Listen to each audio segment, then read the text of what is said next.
Hey guys, welcome to chapter 2. Now, we're gonna make a slight little adjustment on the order of things that we were gonna do. If you guys remember, when we were planning this out, I mentioned that we were gonna start with the handle, then the hammer, then the volcano, and the blade. Well, we're actually gonna switch around the hammer and the volcano and the blade, and the reason why is because, as you can see, the hammer here, it depends quite a bit on the shape of the volcano. So even though we could definitely like model this areas right here, it's gonna be a lot easier if we focus on the volcano and the axe first.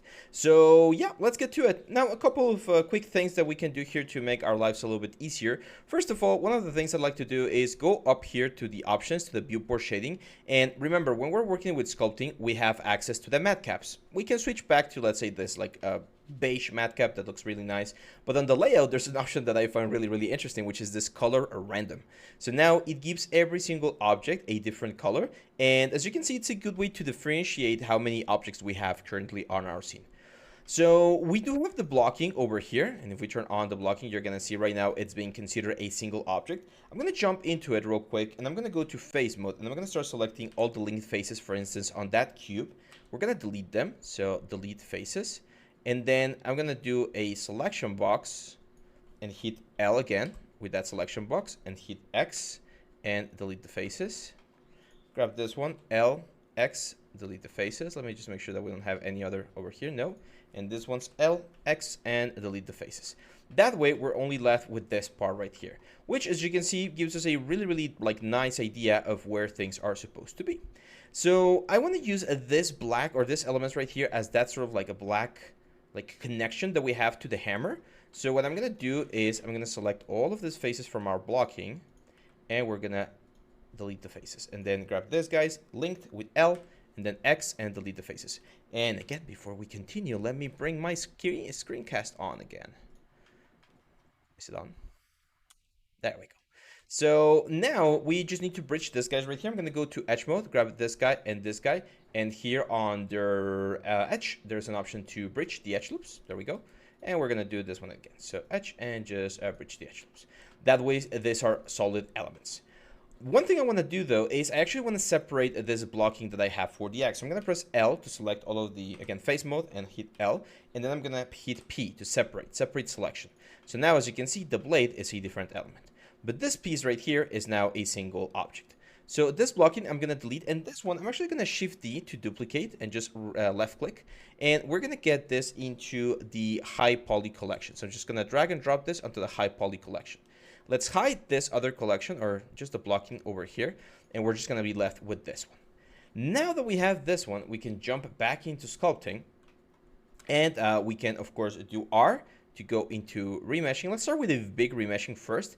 Very important. See how the squares are looking really weird? That's because the scale of this element is not like properly set. So I'm going to go back to layout, and again, Control A to apply all transforms. There we go. So now we go to sculpting, and we press R, you should see that these are now squares. Very important, guys. Very important to apply transformations when we're doing these sort of things. Otherwise, we're going to get some weird results.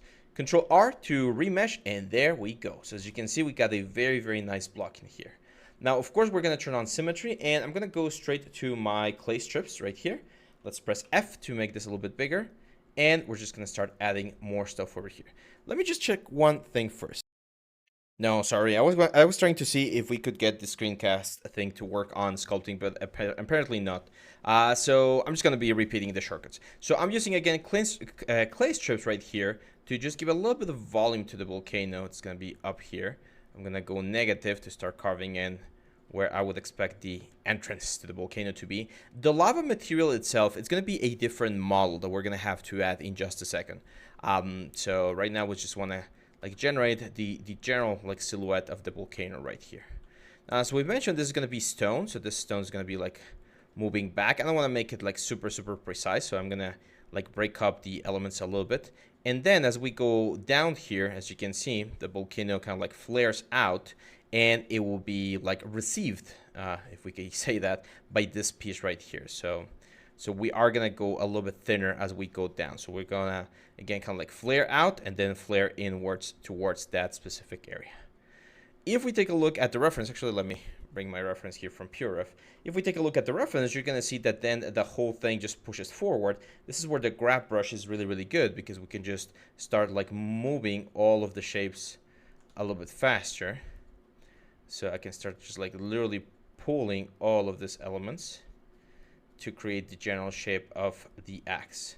Now this shape, I am gonna try to make it a little bit thinner because we're gonna be going towards the thin area of the axe.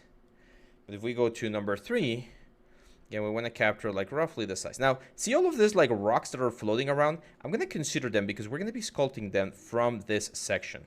So if I see rocks or like molten lava and things, we're going to create an overlap going there. So as you can see, we're going to go all the way over here. Let's use the scrape brush now. I'm going to definitely make the brush smaller. Let's Control R to get ourselves a little bit more resolution. And especially I want to, as you can see here, the thickness of my axe is way, way, way too much. So let's start using our scrape brush to push this down. We can smooth it out as well. And again, remember, this is just the blocking. It's a more like precise or a more proper construction of the blocking than what we had with the initial element, but still a blocking. So let's go wireframe real quick. Yeah, that's fine. So as you can see here, it becomes like very sharp. So I'm gonna go back to normal mode, and here I'm gonna try to like sharpen up that element. That's where this will be, or this is gonna be what I would consider the end of the, or the beginning of the blade as well. So all of this, same like down here. Let's sharpen that a little bit more. Let's go number 3 again. You can see that's a lot like sharper. So again, we grab the grab brush, make it bigger, and we're gonna just make sure that this becomes as clean as possible right there. On this area, I would expect this to be going a little bit further down. So I'm gonna start pushing all of this volume down a little bit more to generate the rock creation here. I'm gonna go to my clay strips now. I'm gonna use the F key again. And again, if we go to number 3, we can see that right around this area, right? If we take a look at the wireframe, that's where this like metal beam would be. So I'm gonna start carving in just to give myself an indication of where that metal area is gonna be, so that I can try to make sure that all of this like next part over here keeps the same sort of thickness. There is another thing we can do here. We can grab again our grab brush, use the F key, a little bit smaller so we get a little bit more control. And let's just start pushing this in a little bit more. There we go. See how that starts getting the sort of like hard thickness shape that we need for our axe? That's what we're gonna go for. This huge block of clay is gonna be embedded into this part. And yeah, that's pretty much how we're gonna be doing our volcano right here. I'm gonna go to my draw sharp. We are gonna increase the resolution a little bit. Control R again. Make this a little bit smaller, a little bit more. And I'm just gonna start to sketch. Definitely need more geometry. I want to start sketching the general like points on this like volcano. Again, here's where you, of course, you can like spend as much time trying to make this as nice as possible. But no one is expecting, or at least in my experience, when you're giving a concept like this, especially with very organic shape like that, unless it has a very, very specific reason why you should perfectly match it, no one is expecting you to perfectly match the feature, okay? You can always just modify things a little bit, make sure that they make a little bit more sense, and it's gonna be fine. If you're doing like a pattern or like a character and you're capturing the likeness, then yes, of course you need to match things as perfectly as possible. And here, I'm still gonna try to match things as nicely as possible. So I'm counting 1 right here, which would be this one, and then 2, 3. So that's 2, 3. And even though I don't see another one, I would expect to see or have one right around there. So I am, like, those kind of details, those are the ones that we definitely need to be a lot more mindful about. So we're gonna go there, there, and there. Again, as I mentioned, we're gonna have a different geometry inside of this sort of like a volcano, and that different geometry is gonna give us the other effects. So you can see this side one right here.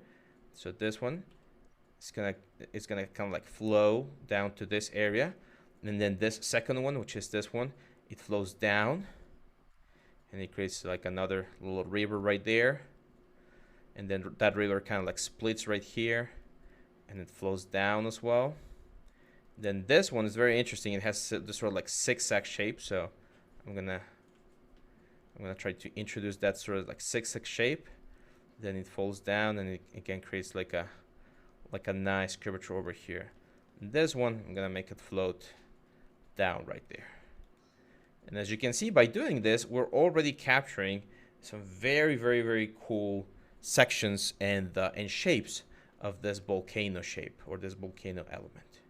So yeah, this is going to give us a very nice blocking. I'm going to stop the video right here, guys, and in the next one we're actually going to be doing the blocking for the blade, just to have an idea where the blade is going to be, and so that once we start sculpting, we can sculpt all of these little shapes a lot better. So make sure to get to this point, my friends. Make sure to save. Very, very important that we save, and I'll be seeing you back on the next video.